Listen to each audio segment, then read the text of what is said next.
Oh, I'm so excited to have Dr. Mildred Muhammad here today. Oh my goodness, you're an amazing woman. Thank I've you. read your book. The book is just amazing. But to know you in person and for you to come in the salon, that's how I know Mildred Muhammad. She's a beautiful woman. She gets her hair done and she would share things with me when I ask her questions because sometimes women come to me and get their hair done, and you'd be surprised when I told them that I was interviewing Dr. Mildred Muhammad. They shared some of the most personal Mm. experiences with them, and some things that have gone on with their daughters, their granddaughters, or Wow. even themselves in the past.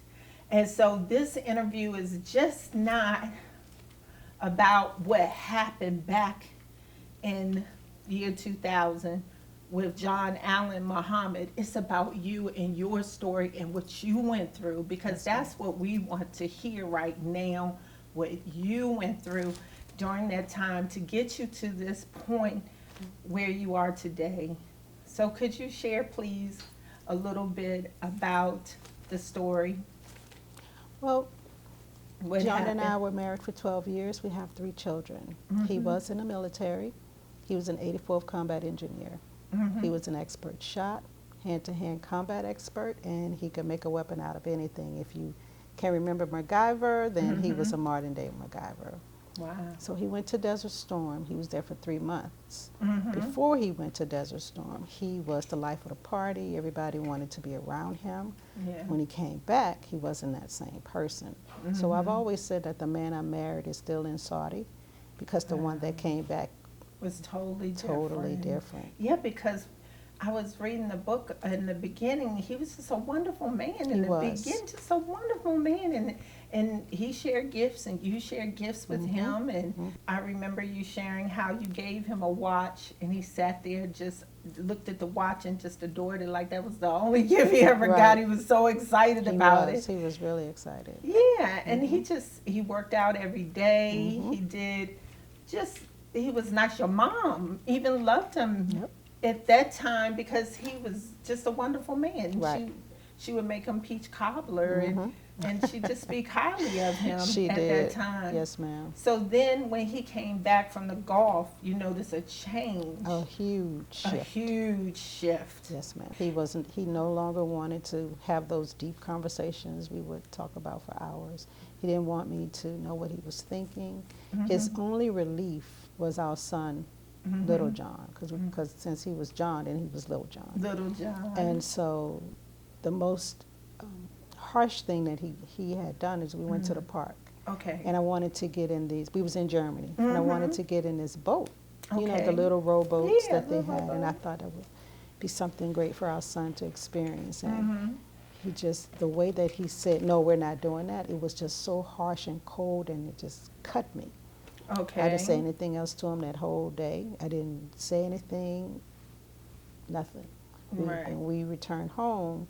I went straight to the bathroom and locked the door. I Mhm. stayed in there all day. I took a bath. I took a shower. I sat on the floor. I cried. I can hear our son knocking on the door. Mommy, mommy, are you coming out? I say, in a little while, honey. Oh, I was just so hurt. just so hurt the way. I couldn't even look at him. I couldn't. Was there any pushing and shoving No. going on? See, domestic abuse Mm-hmm. doesn't have any physical assault. Mhm, And so 80% of victims don't have Mhm. scars, Mm-hmm. 20% do. We Okay. concentrate on the 20% because we are Okay. visual people, right? Right. If I don't see your scars don't exist. Right. But the 80% are mostly where every person begins. The first Right. assault The is a mental, verbal assault, too. emotional, psychological, Yeah, the stalking. mind, stalking. And every 9 to 15 seconds, a woman is abused. That means Mhm. physically assaulted. With 80%, that means rarely does it turn into physical. So the yelling, calling you out of your Yeah, name, yes, that's right. threatening you, all of those things. And he Many threatened people you. do. Yeah, he said, you have become my enemy, and as my enemy, I will kill you. I took that Wow. threat seriously, as we all should. It Yes. doesn't matter if it's a laugh that comes after it, Yes. if it's, oh, I was just kidding. My mom always told me that when someone says, I'm just kidding, there's always some truth in that. So whatever type of threat it is, take it seriously, please, because many women lose their lives, and men, because they didn't take that threat seriously. And it's a lot going on social media. It is. And someone recently actually killed someone live on social media. They did. And they were just at first on social media talking, and it just got out of hand, and he snapped and he killed her in front of everybody. Nobody snaps. Well, he must have been doing it. He had already had the thought in his mind to do it, and it just took maybe something she said that pushed it to the forefront. But the thought was already there. The thought was there for days, weeks, and probably months. We saw on social media the end result of how much his anger and resentment built up towards her. And so in that, he ended her life live, to humiliate her and to have an audience to witness what he did. That's horrible. It it's is horrible. And that's why you are here today to share your story. And this is another thing I noticed, that women, they're very quiet. They don't want to share these things when they're going through it with someone. They keep it hush. They don't want everybody to know their because business. they're not going to help. They're just going to talk about them. If you was really about helping the victim, you said something that they remembered. If I tell her, she's going to think I'm weak. She's going to think I'm pathetic. She's going to ask me, why did I stay? She's going to, she may as well stay? It's like some situations people have to have, we'll talk about that later. You shared with me the plan and action. It's really insensitive to ask a victim blaming question, because that is a victim blaming question. Why do you stay? A better question to ask would be, what prevented you from leaving? What obstacles were put in place? What hoops did you have to go through in order to get the courage to leave?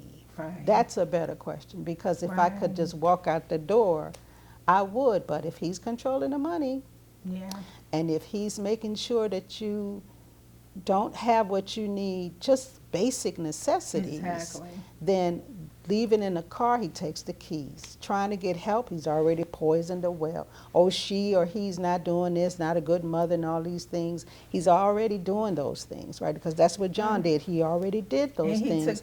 So if I try to go to get help, because he already told me, I'm going to fix it to where no one will believe what you say. And so when I did go out to try to get help, nobody believed me. Oh, you just saying that thing. You know, I don't even understand why you're saying that. Right? Yeah, because they usually damage something that you love so much. They do. Or steal something that you have. And sometimes, like your situation, he kidnapped the kids because he knew how much you loved them. He did, and that was his way of trying to get me to come back. But the thing was, I had two choices, because like I said, he said, you have become my enemy, and as my enemy I could kill you, right? Wow. I'm in the hospital because I lost 3 units of blood. When he took the children, my cycle wouldn't go off. I passed out. My mom called 911. They came and got me, and he had people watching the house. So he knew I was in the hospital, and he called. And he said, I said, why won't you let the children call me?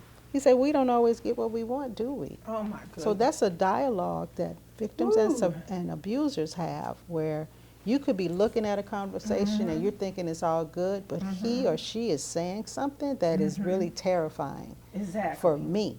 So I could go back to him and die, or I'll never see my children again. Those were my choices, and I hung up the phone. I let out a scream. The nurse came. I asked her, could she trace the call? They traced the call to a woman who called the hospital for him to see if I was there. My mother called shortly thereafter and said, John just called her, and he's on his way to kill her daughter. So they took me out of one room, put me in another. They took my name off of the register. A social worker came up, and they posted a guard outside my door. So a social worker came and said, look, we need to keep you safe. I said, but my mom said, don't worry about your mom, we'll take care of her, but we need you to do 3 things. One, change your name.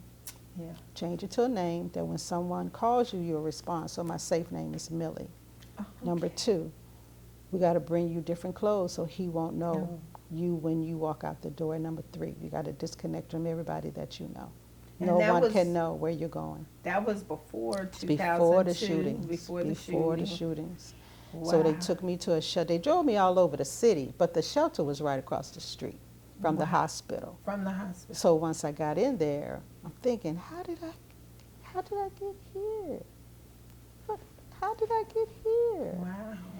So they came in and they said, you know, you got your own room. Next day, I woke up, it was 18 other women in the house. Wow. So you were in there with 18? 18 other women, was and some in of there- them had children. How long were you in there? I was there for 8 months. 8 months. But in that 8 months, I got my divorce October 6, 2000. I got a writ of habeas corpus that any way they found my children, they needed to pick them up and bring them back to me. Washington State had just passed a law stating that if you are a victim of domestic violence, you can leave without letting the abuser know where you're going, and you will not be charged with kidnapping. My sister called from Clinton, Maryland, and said, our mother was sick, and can you come and help to take care of her? That's why I came over this way. But in order for him to find me, he did a skip trace on me, found me in a D.C. area. He went to a detective, and they told him where I was. Jesus. He went to his best friend and said, I found Mildred, she's in the D.C. area, I'm gonna go get her. He said, you're not gonna hurt her, are you? That's when he came over this way. Went up to New Jersey, bought that car, came back, found me, and started shooting people around me. Jesus. That best friend called the FBI and said, I don't know anything about your case, but you may want to look at John Allen Muhammad. His ex-wife is in the area, and he may be there to hurt her. October the 23rd is when they picked me up and put me and my children and my sister and brother-in-law in protective custody until they caught him. But when they caught him, they said, well, Ms. Muhammad, the FBI, before you go, you got to pay for that food you and your children ate. Oh, wow. I They said, well, worried I about thought we were in food. protective custody. He said, you were, but we didn't say we will feed you. That's So crazy. my sister had to pay the bill so that we would be released to go home. To go home. That's When I was looking for my children and I called the FBI, he came over and he said, well, how do you know your children are no longer in the country? Because they weren't. I told him my cousin is a private investigator. He says when the trail runs cold, that means the people you're looking for are no longer in the country. He took all of my paperwork, He sent was it out back of the to me. country. He was. I didn't Where? know that. Where did he go? I later found out he was in Antigua Wow. for 18 months. I did not know where my children were. Oh my God, that's just too much. 18 what months, got you every day, through? God. God, because I can't 'Cause I can't even articulate the pain that it takes for you to wake up every single day and know you Knowing. do not know where your children are in this world. That's I had horrible. no idea where they were. That's so People horrible. knew where they were and didn't tell me. They would watch me suffer. They believed him, what he said about me. Wow. But they would come and check on me and go back and tell him where I was and what I was doing. So when they put me in hiding, nobody knew where I was. I want to bring this up too. Going back to the salon when, sometimes we talk and have a little conversation. I remember someone sharing with me that their mother would tell them, oh, it's okay. He's just going through something. And he was physically beating her and hitting her and the mother telling her to stay. Now, in some cases, I know you've heard that before, that people will actually be on the side of the person that's abusing. And I don't understand that. Well, they love the abuser more than they love their own family member, unfortunately. Some family members will support the abuser because they don't like you. That's when you find out who family really is. Mhm. So for her mother to tell her to stay, could have been that her mother went through the same thing and didn't see it as a big Yeah. deal. Yeah, Right? exactly. And so if I'm going through it and my daughter's going through it, I made it, so you made it, you can stay.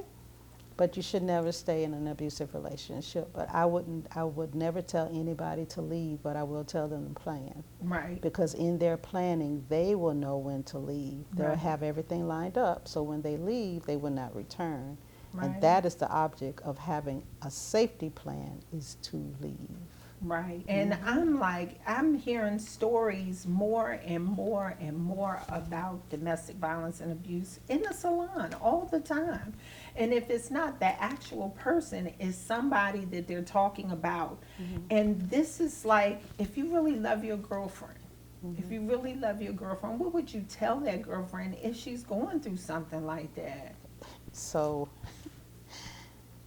I'm laughing because I know what I would do. I can only Okay. tell you what I would do. Okay. Say you are in an abusive relationship Okay. and you call me Okay. and you say, Mildred, Mm-hmm. this is what's happening. Mm-hmm. You only need to say 3 things. And after that, I'm saying, you know what, you don't need to tell me anymore. What are we doing? Okay. But that's it. What you want to do, right? Right. I'm not going to coax you. Well, I just need to talk. Okay, fine. Then I'm just going to listen. You want me to help you? Then we're going to create a plan. Because you would dictate how we move, Right. right? I can't do that. So that's why I ask you, what are we doing? That's the friend you need to call, the one Okay. who will say something like that. Okay, Not what's the the one who's plan? going to listen Yeah. and go talk about you later. You know which friend got your back. All the friends you have, you know that one trusted Trusted friend friend. you can call, and all she's going to say is, what are we doing? And then then you're after gonna that, share we're the- going to sit down and we're going to talk about what we're doing. And we're Right. going to do the research to find out different ways to make it happen and how you can be successful at leaving.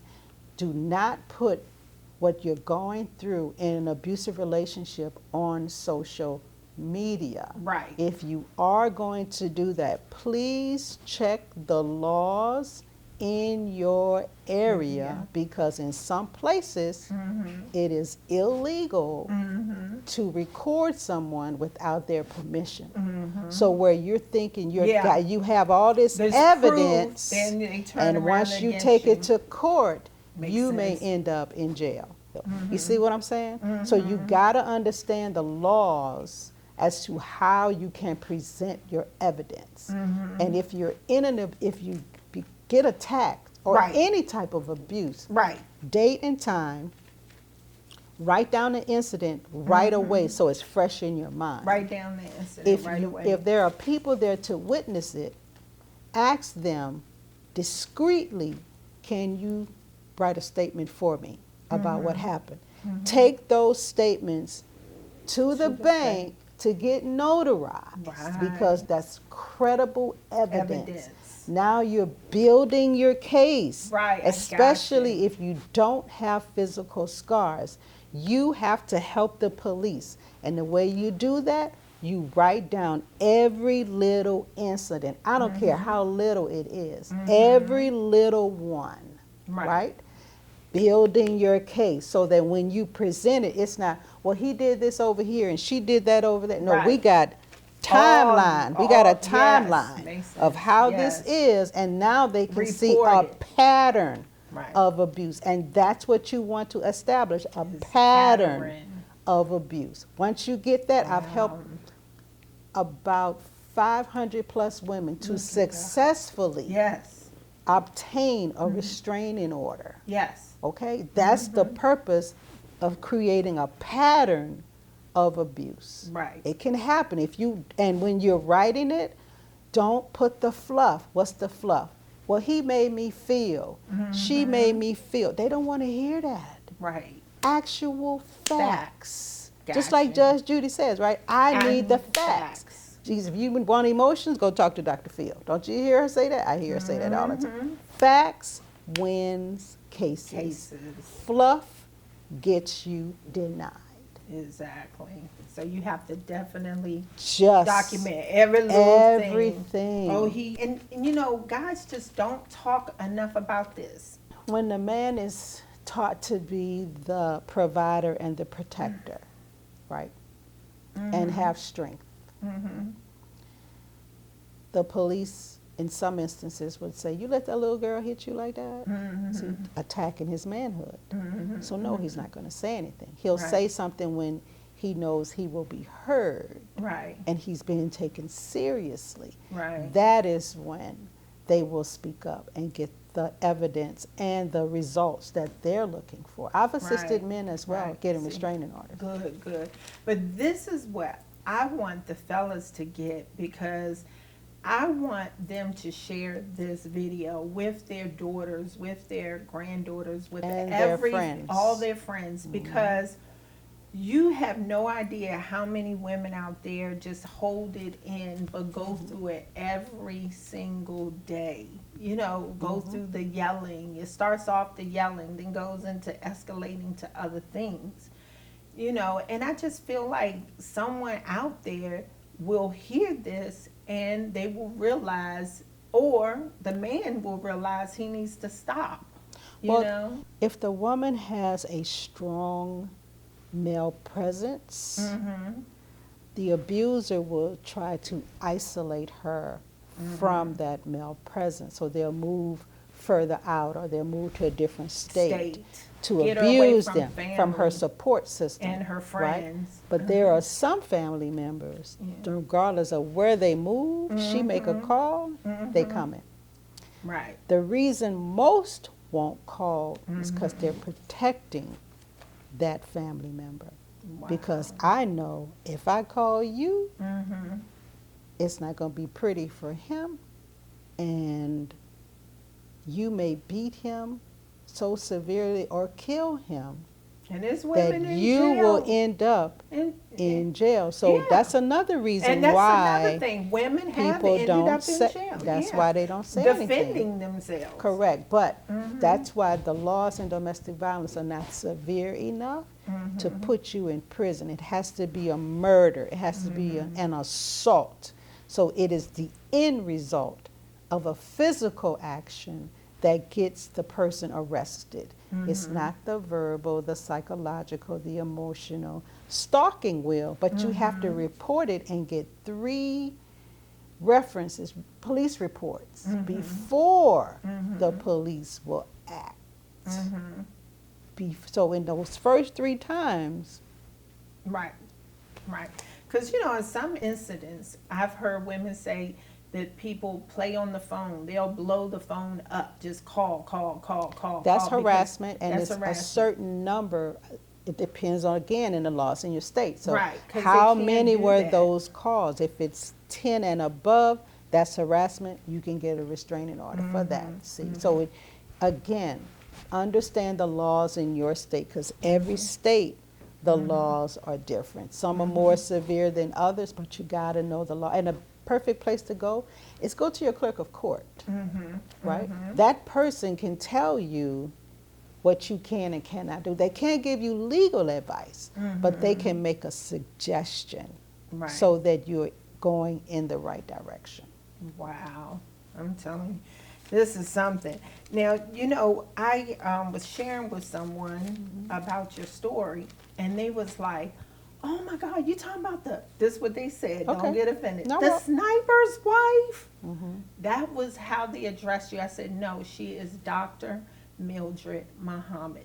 She has taken this to a whole nother level. She is a speaker now. She goes out and speaks to millions of people through television, through, I've seen you in churches, you know, I follow you on TikTok, so you have definitely helped a lot of people. Yes, ma'am. And I had to address you as Dr. Mildred Muhammad. I have so much respect for you because I know your pain. I know all that you've been through. I read this book. It's an excellent book. It tells you all about what you went through. That's a lot. It's just a lot. And it was so scary at that time for all of us, because we were looking for a Caucasian man. Two in a white truck. And while y'all were that's looking what for they were saying. And I'm walking zigzag. Right. And we had to walk this zigzag. And I remember working in the salon at that time and people wanting to sit in the window. And I would tell them, get out of the window. Right. Don't sit in the window. You know, come over here and sit, because we were terrified Yes, ma'am. of what was going on, because the murders were just escalating and escalating. And then I remember them sharing your story. And I was like, wow, I had no idea I would ever meet you. But I felt for you. Yes, ma'am. And I felt so sorry for you, because I said, oh my God, his goal was to actually kill you. Yes, ma'am. The reason why people still say wife is because the media portrayed me as his wife. But you were So divorced. they knew I was divorced, because all media do their research. Right, right. So they knew I was divorced October 6, 2000. But in order for them to get the ratings Right. and the clicks, I had to be the wife, because Right. ex-wife doesn't sound that close to it. So most people still believe that he and I were married at And you were the time divorced, yeah. of the shootings, and they asked the question, did you know? Did you know implies that I knew and didn't tell anybody. And they also thought, and everybody was asking me this in the shop, they thought that the other young man was your son. He And I was is like, not. he is not. He is not my He son. is not He her is not son. my son. No, ma'am. Yeah. When John took them to Antigua, that's where he met Lee and his mother. Lee's mother left him with John while she went from island to island looking for work. So Lee came into that fold as a big brother to our children. That's how Lee came into the picture. Wow. Now, how did this affect the kids? The kids okay? They're great. They're great. They said at the time that their dad took them that they were going on vacation and mommy's coming. Mommy Because is they were coming. 6, 7, and 9 years old. So what do you tell a 6-year-old, a 7? Mommy's coming. We're going on vacation. So Right. then they get on the plane and they go to another location outside of the country. That's even outside of the United States, because Antigua is under British rule, Right. right? So he's Right. out of the country. Wow. So they thought mommy was coming. They didn't know that they were kidnapped until I got them back and I showed them my website, my 800 number I had established, and all of the flyers I had made trying to look for them. That's when it clicked. I said, Mommy, Daddy told us that you were coming. I said, I was never coming, honey. Wow. Tell me the day that you saw your kids for the first time. September 5th, Labor Day weekend, 2001, I had to fly back for an emergency custody hearing. The judge, when we went to court, John was there, and the judge said, we're here today to decide who gets custody of the children. And John said, Your Honor, she already knew where I was. I don't even know why we're here. He said, sir, again, we're here to decide who gets custody of the children. And since her paperwork was done pro se, which meant I did it myself, and it is in perfect order, she will get custody of the children. Wow. He had to sign a document releasing the children. He signed it, flipped it back to the court, case dismissed. Wow. So we all go in the hallway, my attorney, my advocate, and myself. You're my attorney, advocate here, and me, courtroom door. So you're calling to find out where are my children. I feel a presence coming behind me. I turn, it's John. I take off down the hallway. Shoes go everywhere. My attorney, you, and the advocate looked at me. They looked at John. Y'all ran too. We all ran around the corner. We looked back. John put his hand on the courtroom door, looked at me and said, gotcha. Wow. My attorney said, oh, hell no, we getting out of here. So we go Just- down the stairs to the substation, tell the police what happened, and can we go out that back door? They Right. say, no. You got to go out the front door just like everybody else. Wow, that's crazy. So then we go out, get in the car. Children are at Department of Health and Human Resources. Wow. We go over there. The first person I see is my son. Oh. He's skinny, he's taller, had trying to wear afro, but he had a mohawk. Mm-hmm. Then I saw my daughters coming down. I heard my daughters coming down the elevator. Mommy, Mm-hmm. mommy, mommy. I think Mm-hmm. people were having lunch Mm-hmm. on outside, and so we all got.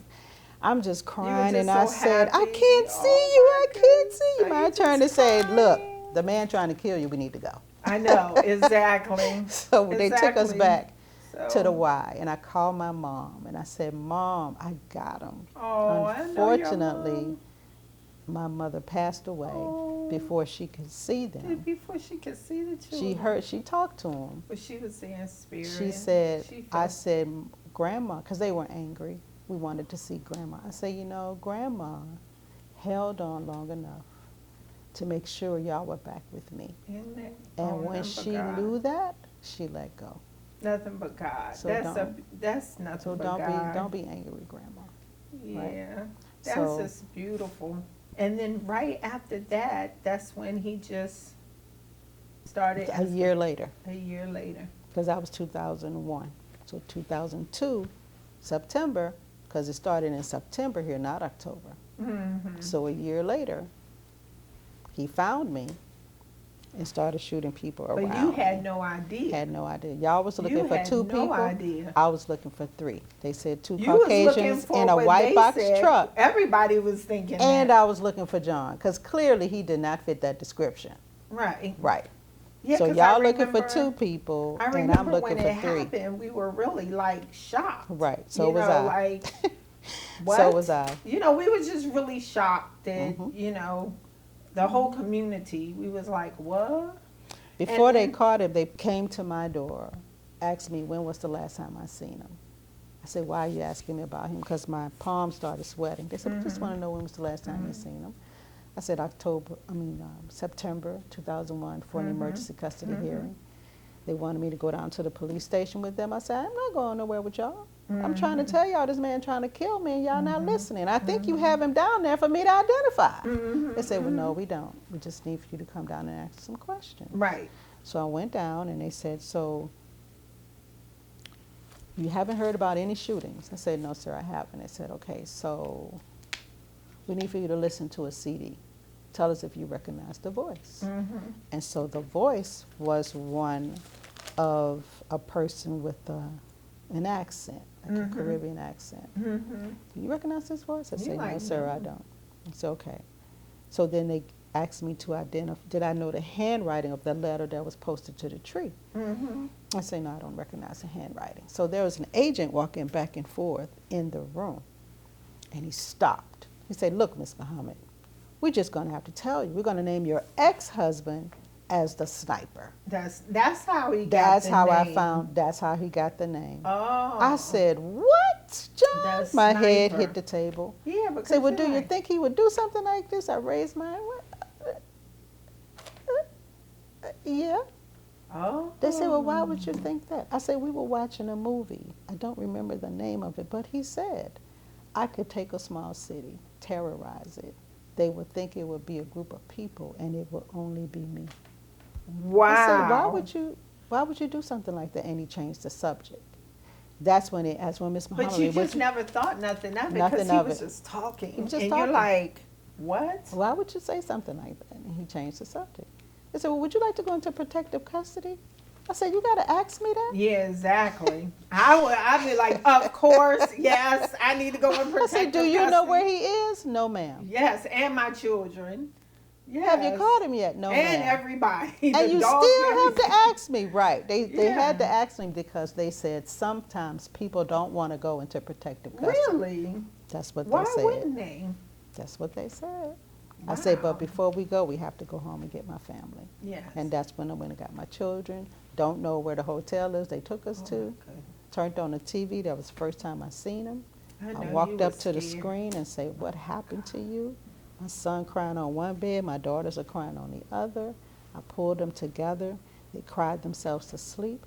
I got a pillow, went in the bathroom, turned on the water in the sink and in the tub, closed the door, sat on the floor, and screamed in the pillow. Because my I didn't know goodness. what to do and I didn't know who to call. Wow. The next day, is when they caught him. Wow. Mm, mm. My sister came in, she said, ABC is on the phone. I said, how did they get your number? See, they can find you if they want to, right? So I get on the phone, they say, Miss Muhammad, we're so sorry for the tragedy that you and your family are going through. We'd like to bring your siblings in to stay at the Mayflower for 6 months. This is a lot. That's just a lot. They said, but as long as you give us exclusivity of your story. I say, ma'am, I don't even know what exclusivity means. I know I need to take care of my children, so I'm going to humbly decline your offer. Wow. Wow. The strength you have. I'm telling you, to have to go through all that. I mean, you went through so much.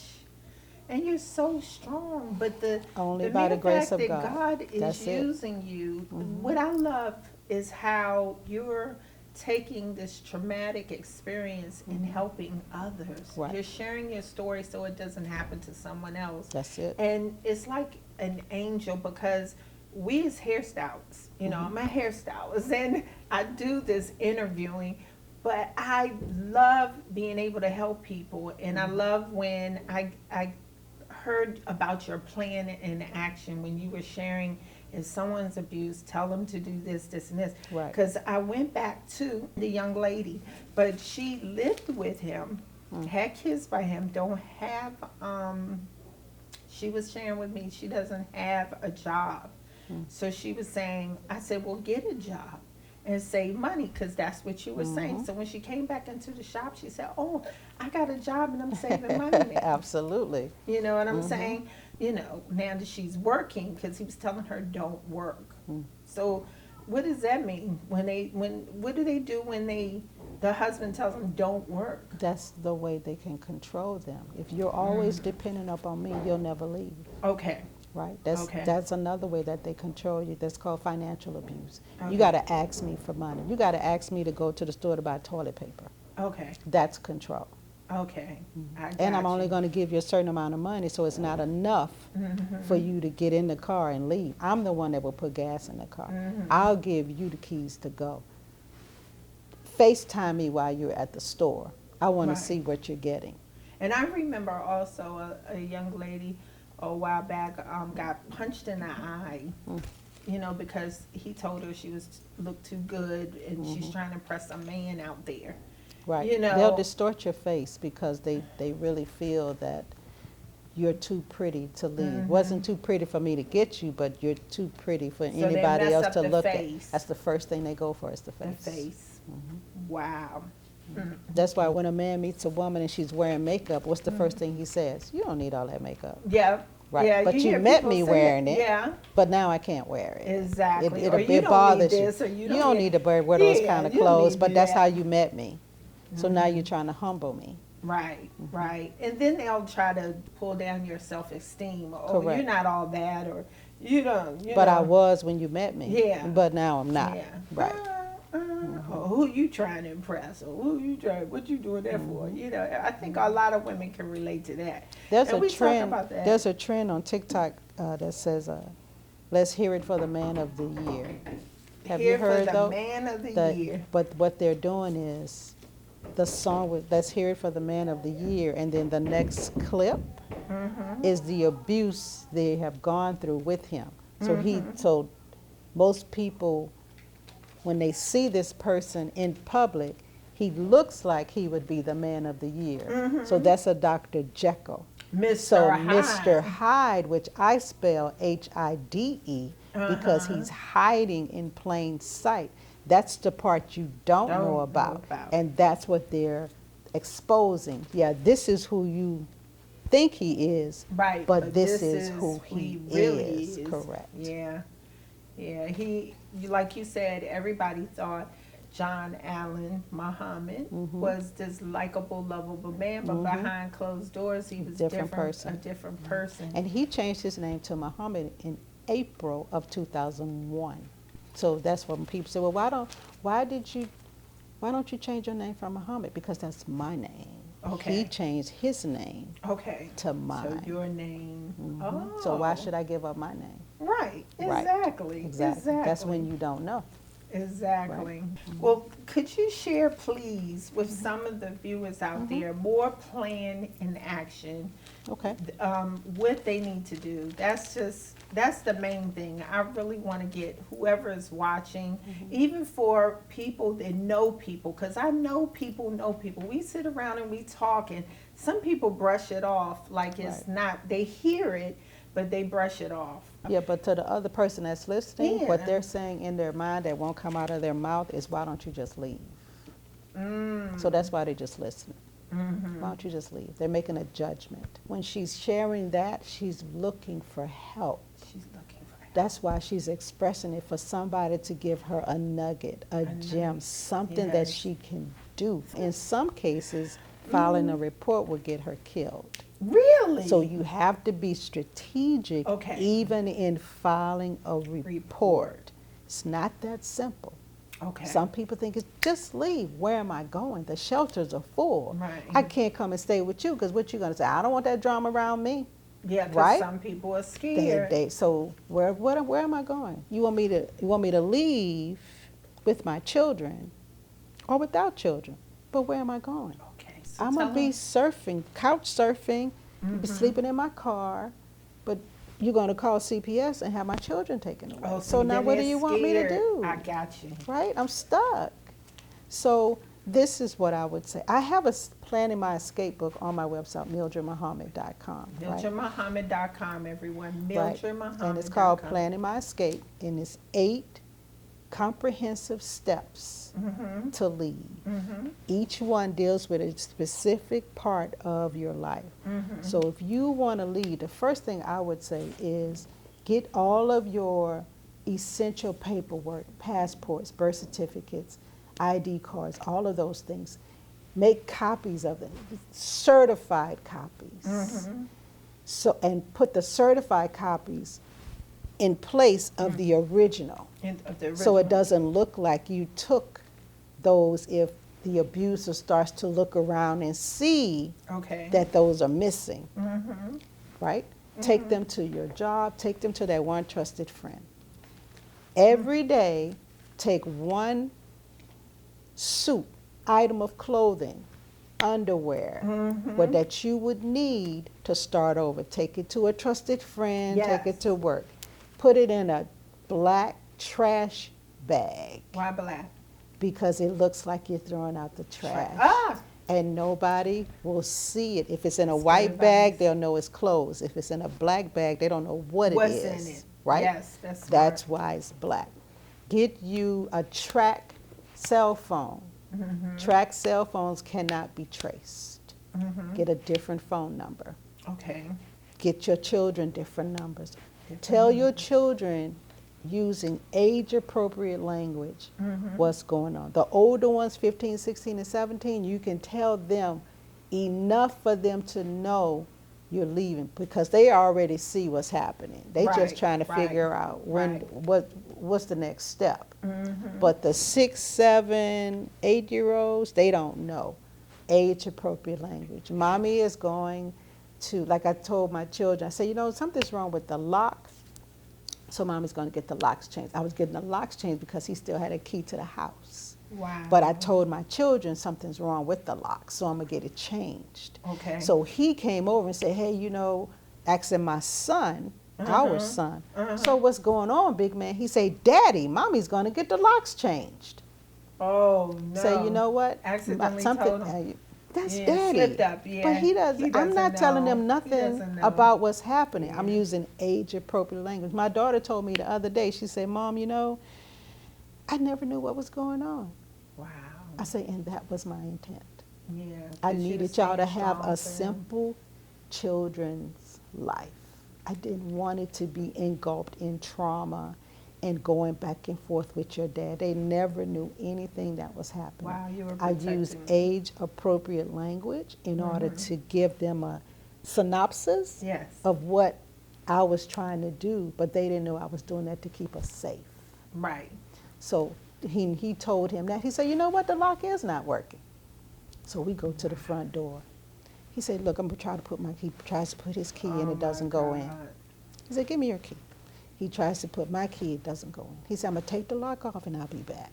He took the lock off, but when he turned it, a straight pin fell out. Oh, So he Lord. sabotaged the lock so a key wouldn't go in. Wow. He didn't come back.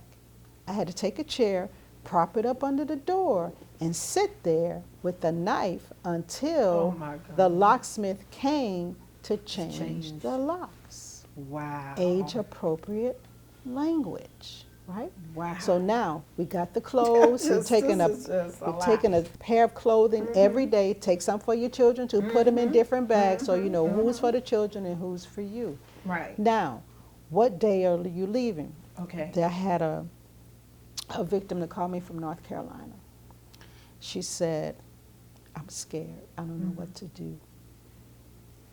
These are his children, not mine. I already asked him for the divorce and he's tripping. I said, where's your family? She said, New York. I said, whose car? Mine. Okay. You ready to go? Yes. Yes. What do I do? I said, this is what you do. Pack your clothes in trash bags, Okay. right? Put them in a trunk. He's not going to look at them Right. because he don't know what's happening. She said, I drop him off at work and then I come and pick him up and I drop off his children. I said, okay, the day you choose to leave, take the children to school, take him to work, fill up your gas tank, and drive to New York that day. And she did. Wow. And she's alive today. Praise God. And they got her family is in New York. He moved her to North Carolina, away from her support. Wow. When she got up there and told them, they filed for divorce. She filed for divorce and was granted that divorce. And now she's happy and she's free. And the kids are And okay. they got to figure it out. Those were his children. Oh, his children. And he got to figure it out, right? So Wow.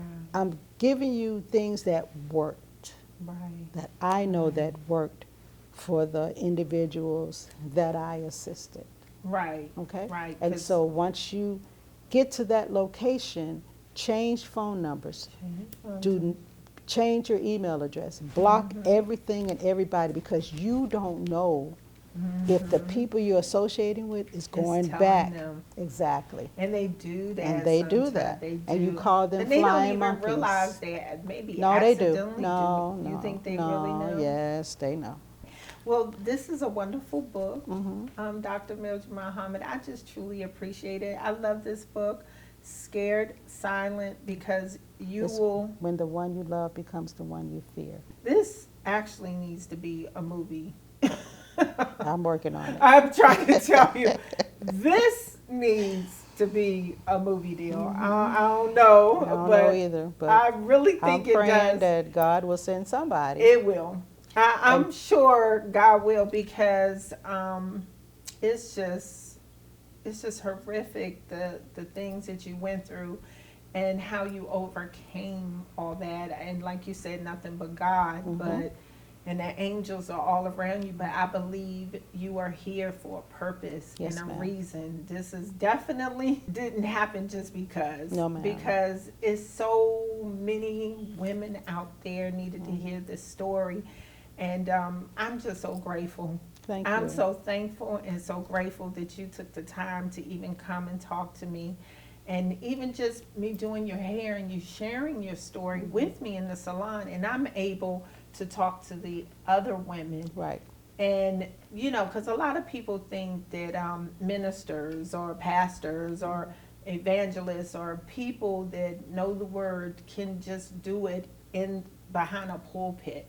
But really being out in the public and talking to people, you don't know who you may You touch don't. You don't. or who you may speak to, whether it's a mother, a grandmother, or a daughter, because we're in the salon and we gather around and we talk about everything. Right. And, you know, so I shared, you know, Dr. Mildred Muhammad, I'm going to speak to her about abuse and domestic violence. And they was like, really? Oh, wow, that's great. Well, guess what? Let me tell you what happened to me, girl. And then let me tell you what happened to my daughter. Or, you know what I'm saying? Yes, ma'am, I do. And so even the men talk about it. You know what I'm saying? I do. Even the men, like, they deal with daughters that go through it. Mm-hmm. You know, Yes, they ma'am. have, I've had a situation where you know, the men had to say, well, you know, what do I do with this young man? He's cutting up on my daughter. You know what I'm saying? And he has to be the man to be strong for his daughter, but even he has to take his daughter to file papers or report or something, because a lot of times it happens to the men see their daughters going through that, or their brother seeing their sister get beat up. Yes, ma'am. You know, and it's just not good. Well, I'd like to leave you with a few resources. So the one that I usually give out is called domesticshelters.org. Type in your city and state in their search engine, and a whole list of resources will be available. Domesticshelters.org. Right. Okay. And the National Domestic Violence Hotline number is 800-799-7233. They are available 24/7. Okay, we will definitely put it at the of bottom. the holidays. Yes, ma'am. 800 800 799 799 7233. 7233. They are open 24/7. Okay. There's always someone there to take your call. Someone They to have a talk to. list of resources as well. Yeah, well, And when you you're are so on these wonderful. when you're on these websites, they do have a button at the top that says escape, so that if you're looking for resources and someone is coming up behind you, you push escape. It'll take you to a shopping website or some other website, so that the person doesn't know you're looking for those resources. Wow, well, thank you for that. Thank you, thank you. I'm sure our prayers got answered, because that was Yes, my ma'am. goal today. Was I wanted someone out here to definitely benefit from this interview. Absolutely. That your horrific experience did not go in vain, that your spirit is just wonderful. You're an amazing woman. Thank you. Your strength I admire, and the fact that you have that beautiful smile after all you've been through. I And smile because I took my burdens to the scars and the Lord, pain. and I left them there. Yes. Because that's what they say for us to do, right? Yes. Take your burdens to Take the your Lord burdens and your and pain leave them and there. leave So them if there. you do that, why shouldn't you smile? Yes. Knowing that God is fighting your battles. Amen. Mhm. Amen. Well, we can smile knowing that you gave us the best advice in the world. Yes, And ma'am. I thank you. I thank you. And I know everybody out there watching thanks you too. God bless you all for watching. Right. Thank you for Dr. Yes, Mildred ma'am. Muhammad. Thank you so She's much for a having wonderful me. speaker, author, everything. And you can go to my website, mildredmuhammad.com, to Yes. purchase my book and to book me as your speaker. Yes, because she goes to everywhere, churches, schools, Military bases, military yep. bases, everywhere. Out of the country. Out of the country, Yes, ma'am. everywhere. Everywhere. God bless you. Thank you so much. Thank you so much. Yes, love ma'am. You. I Oh, love you thank too. you. Oh, God is good. I love this All the time. interview.